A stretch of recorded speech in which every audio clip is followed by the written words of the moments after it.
Vamos a ver a la familia como un sistema. Todo sistema familiar, así le llamamos, es la base, el sustento de todas las experiencias pasadas que se transforman en presentes y se trasladan al futuro. O sea que el sistema familiar o la familia como un sistema es la manera en la que podemos comprender lo que ocurre a nivel transgeneracional. No hay nada que comience y acabe en este instante, sino que todo es un continuo.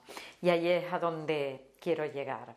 Un sistema se define como un conjunto de elementos interrelacionados en el que una pequeña modificación en un lugar produce la alteración de todo el sistema. Partimos siempre para estudiar el transgeneracional de un miembro que llamaremos ego.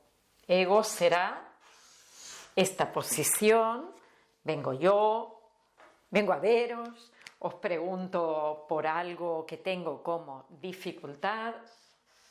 Ego siempre se señala con color para ir rápido a verlo y comprender que pueden haber hermanos antes, hermanos después en el sistema, pero que la persona que está trabajando su árbol es ego. Soy yo, eres tú, quien sea, está remarcado para que sea muy visible también y porque además es quien es el centro del árbol en este momento. Una vez que vemos un sistema, esto sería un sistema base, padre, madre, línea de relación entre ellos, hermanos y sujeto principal de estudio. Cualquier modificación, imaginar que esto, por ejemplo, estas líneas, en lugar de ser unas líneas que no podemos mover, son hilos y que entre ellas, si aquí hay una persona que se tumba, lo voy a ir dibujando y así lo vamos viendo, ¿no? Una persona que lo marco con otro color y hacemos un genograma narrado, nunca lo haría así, pero es para que visualmente podamos acceder a esa información. Esta persona tiene una madre, un padre que padecen determinadas dificultades. Quizás, ahora pongo,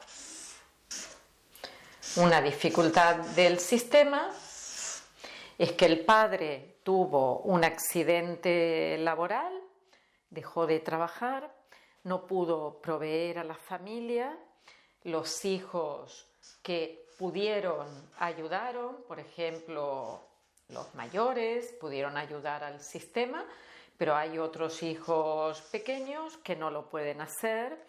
Imaginaros si esta hija estuviera enferma, tuviera dificultades del tipo que sean, físicas, comportamentales, psíquicas o de X problemas, ¿quién va a tener que asumir lo que esa parte no puede hacer?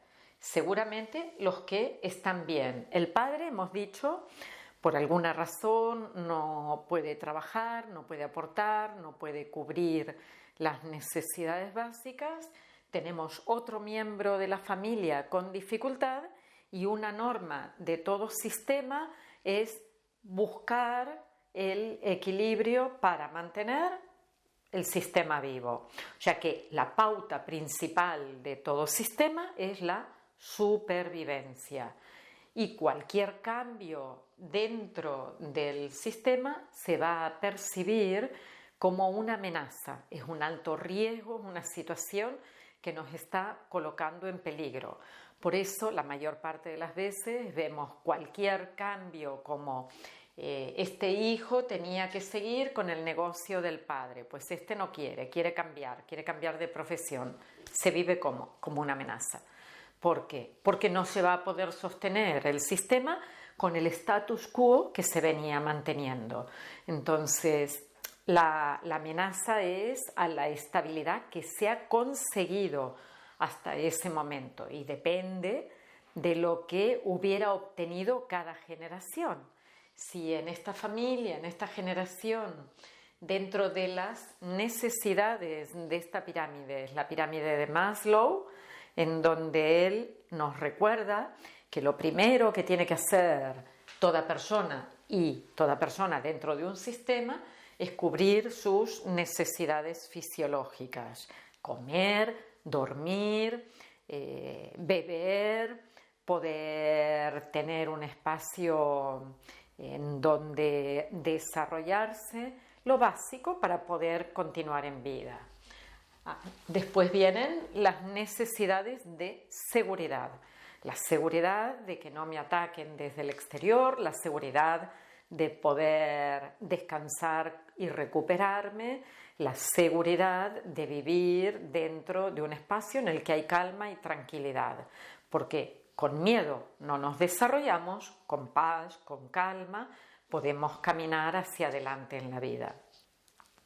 Después, la necesidad de pertenencia, de amor, de sentirse acogido dentro de un grupo, de tener un lugar, de sentir que somos uno más. A veces, para ser uno más, hay que pasar por el aro del sistema familiar y dejar de hacer lo que a uno le gusta para hacer lo que a papá, mamá o a los hermanos o al sistema le gusta.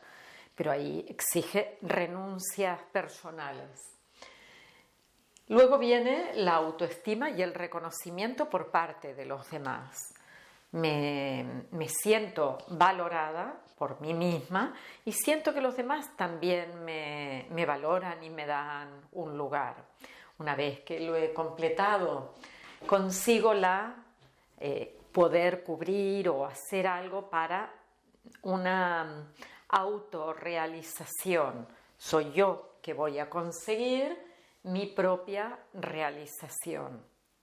Cuando está todo eso, ¿qué ocurre? Que podemos dar un pasito más y nos encontraremos que si yo ya puedo cubrir mis necesidades básicas de seguridad, de pertenencia, de amor, de autoestima, de valía, puedo trascender todo eso, voy a llegar a ver que puedo dedicarme a otro tipo de preguntas, a la trascendencia pura, que estaría al final de esta pirámide. Maslow había hecho 5 espacios de necesidades, decía que se cubrían las primeras y si no se han cubierto, la persona no pasa a un segundo nivel de necesidades y así sucesivamente. Cuando dentro de la historia de la humanidad ya hemos cubierto una, llegamos a un espacio de trascendencia. Y ahora retomamos el camino.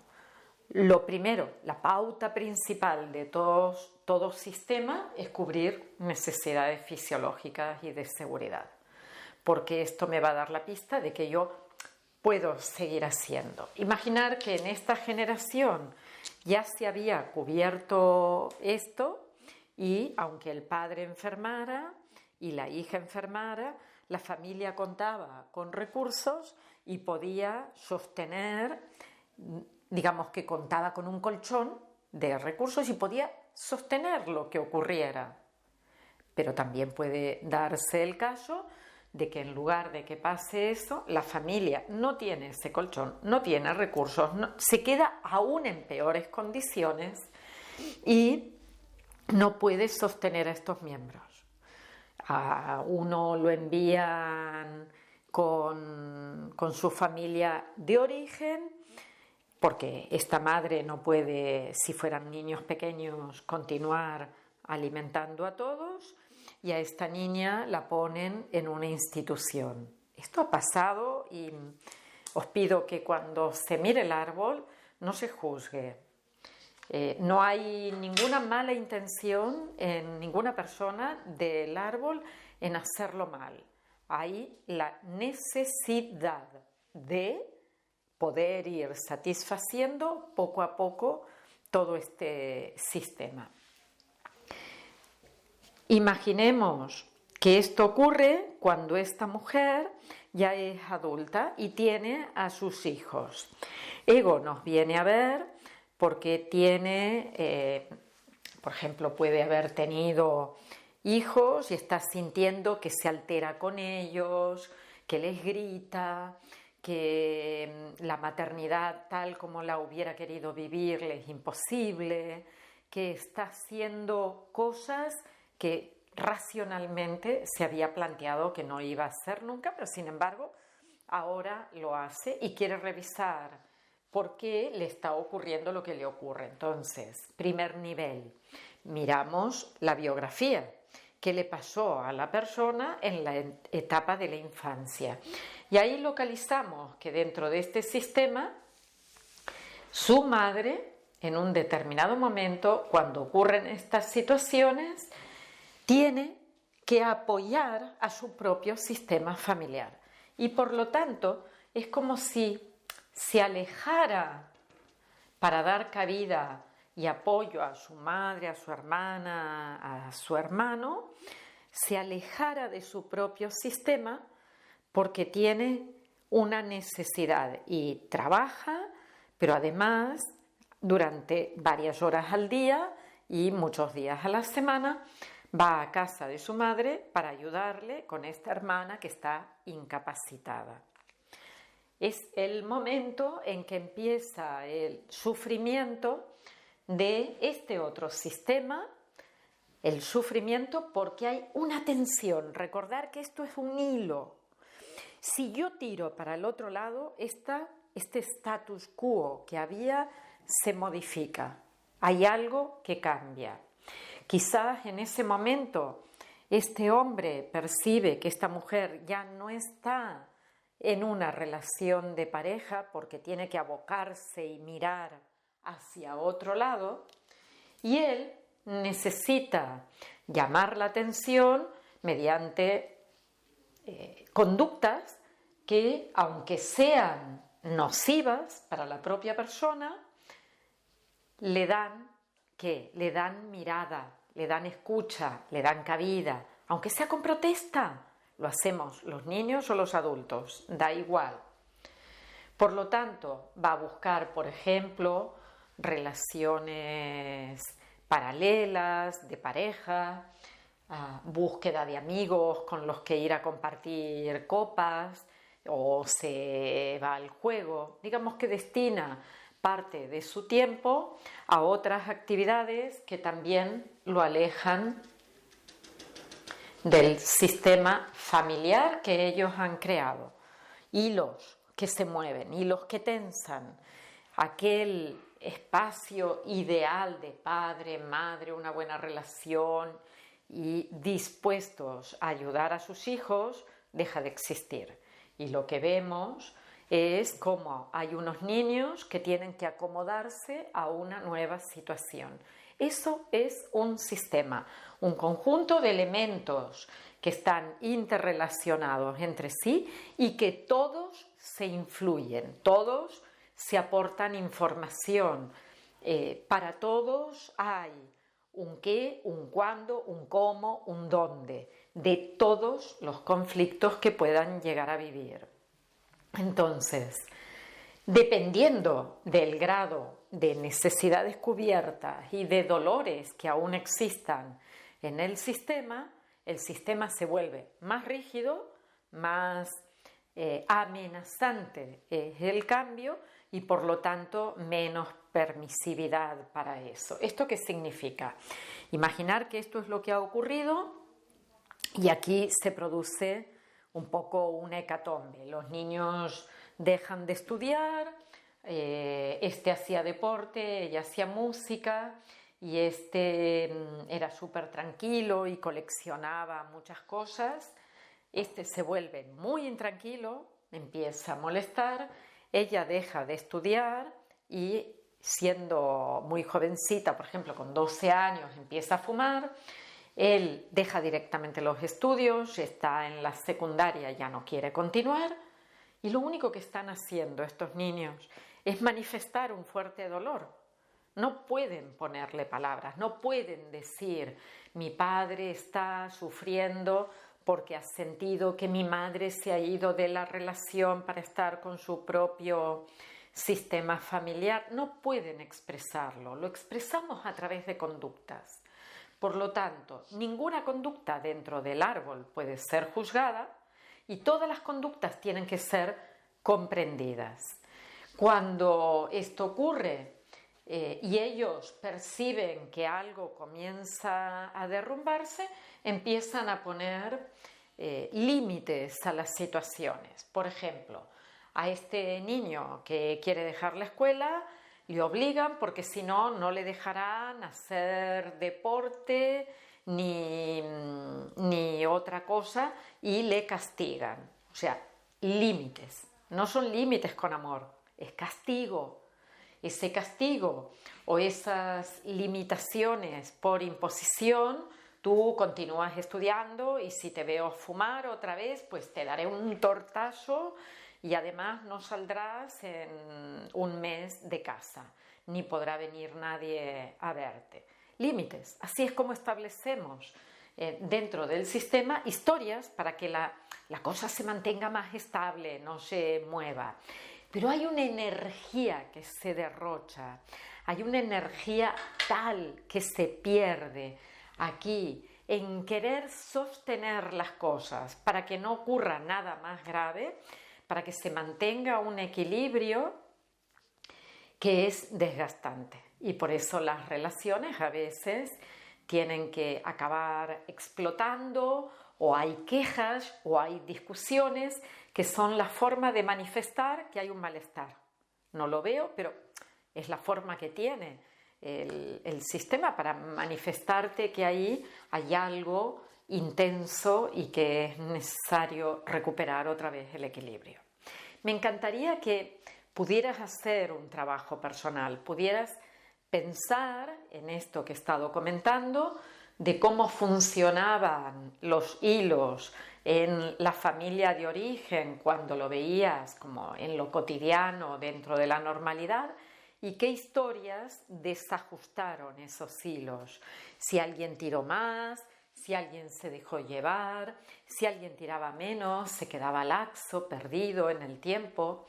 ¿A qué otras historias anteriores corresponde esto? Porque seguramente en los árboles lo que hay son repeticiones. Imaginemos que este hombre en un momento siente en peligro su pareja porque esta mujer está abocada a ayudar a su familia de origen. Si rescatamos qué pasó anteriormente en este sistema, podríamos encontrar, por ejemplo, que aquí el padre de este señor marchó a la guerra. Cuando regresó, y al cabo de muy poco tiempo, unos meses, podemos pensar 7 meses más adelante, tuvieron una hija, un hijo. Y este señor siempre sospechó que esta hija no podía ser suya. Había marchado a la guerra, había estado afuera, volvió a su casa, tuvieron una relación, pero él sospecha de que realmente sea su hija. Este señor finalmente acaba con suicidio. Tiene 42 años, así es como lo marcamos, ponemos la fecha de la muerte dentro. Muere joven. ¿Qué queda en el imaginario familiar? Este chico que ya había nacido antes de que él se fuera tiene una grandísima responsabilidad cuando el padre no está. Tiene que compensar esta ausencia. Si los padres están parentizados, que significa el hijo es padre y el padre es hijo, este ocupará un rol o una posición que no le corresponde. O sea, los padres tendríamos que saber decir, esto es mío, yo soy el adulto, tú eres el niño, esto me compete a mí, yo lo hago. Pero bueno, esta es una historia inventada y ahora decimos Este señor, cuando vuelve el padre, vuelve a su lugar, porque él se encarga, pero poco tiempo después, este hombre, cuando tiene a esta hija y es el corrillo del pueblo, todo el mundo rumorea y él se da cuenta, empieza a pasar una vergüenza espantosa, la quiere confrontar y ella lo niega. Este hombre sufre en silencio, vive realmente un conflicto biológico, vive dos conflictos biológicos y cuando está constelado, cuando está en un trastorno psíquico es que pasa al acto y se suicida.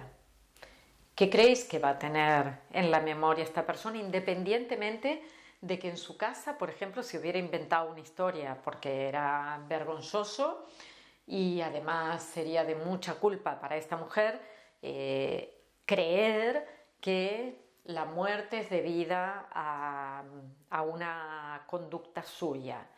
Invento de que este señor tenía un problema cardíaco y acabó falleciendo. Él se queda con esta película y la vida continúa. Pero en cuanto surge una amenaza, hete aquí que se disparan todas las alarmas. Entonces yo no quiero volver a repetir, pero hay algo que me aboca a la repetición. Y en ese momento es cuando él también comienza con conductas que intentan la restauración y si lo consigue, muy bien, pero si no se habla, va a continuar exactamente igual.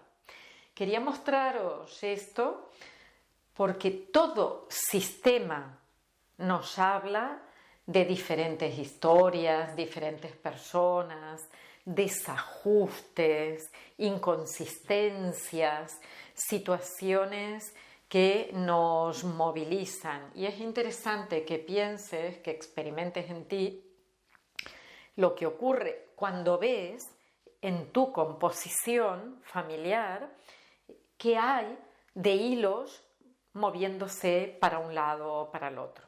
Porque la intención sana de todo el sistema es hacer que las cosas se mantengan lo mejor posible.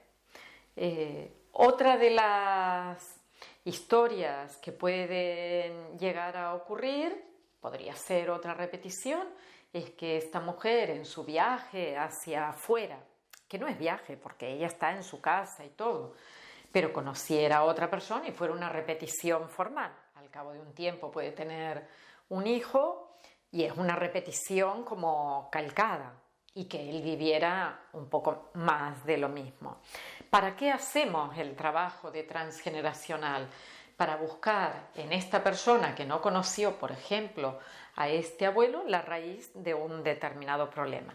Ella con este abuelo no podría ser, como no lo conoció, es transgeneracional y con el resto son contemporáneos. Imaginemos que esta tía falleció siendo joven a pesar del esfuerzo que estaba haciendo la madre. Ella quizás tenía, inventemos, 30 años cuando se lleva 10 con la hermana pequeña. Esta hermana pequeña se enferma con 20 años, podemos decir de leucemia o de alguna patología grave, y acaba falleciendo. Entonces, con esta persona, ego es contemporánea, por mucho que hubiera habido un sufrimiento, pero no es transgeneracional. Con quien no conoció antes de nacer, o sea, no se han podido encontrar en este plano de vida, es transgeneracional. Contemporáneo, transgeneracional. En todo caso, que nos quede claro que todo sistema busca mantenerse en orden y en equilibrio. Es como un cuerpo. El cuerpo, ¿qué crees que le pasa? Si yo ahora como normalmente, lo digiero, la comida me reconstruye, elimino todo lo inservible, saco, digamos, de mi propia dieta todo aquello que me podría llegar a hacer mal. ¿Qué pasa en un sistema? Lo mismo. Se nutre de las relaciones, se nutre de la palabra, se nutre ricamente de toda la comunicación interna, también pone límites a las entradas o a las salidas, establece pautas de funcionamiento, pero también elimina lo que no le sirve. Y de alguna forma todas las experiencias nos enriquecen para poder seguir contestando a las preguntas de la vida. Pero eso será en otro vídeo.